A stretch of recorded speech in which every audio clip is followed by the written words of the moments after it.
ఈ ట్రాన్స్జెండర్ అనేది మన ఇండియాలో ఏంటంటే సర్జికల్ గా కూడా చేసుకుంటున్నారు. యాక్సెప్ట్ చేయడమే, ఫ్యామిలీ యాక్సెప్ట్ చేయడం అనేది చాలా చాలా కష్టం. సిచ్యువేషన్. ఎస్.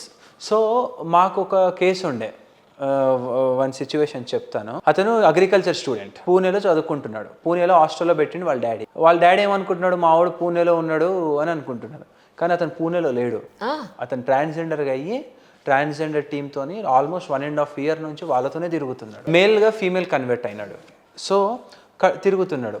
వాళ్ళ పేరెంట్స్ ఎందుకు డౌట్ వచ్చి 1.5 year తర్వాత చెక్ చేస్తే ఇన్స్టాగ్రామ్లో కొన్ని అలాంటి ఫొటోస్, చీర కట్టుకోవడం అట్లాంటి ఫొటోస్ చూడడం వల్ల వాళ్ళు మళ్ళీ ఇంటికి పిలిపించుకున్న తర్వాత మళ్ళీ మా హాస్పిటల్ దగ్గర తీసుకొని వచ్చినారు. మా హాస్పిటల్ దగ్గర తీసుకొని వచ్చిన తర్వాత he's having strong urge to be a female. మనం దాన్ని ఏం చేయలేం.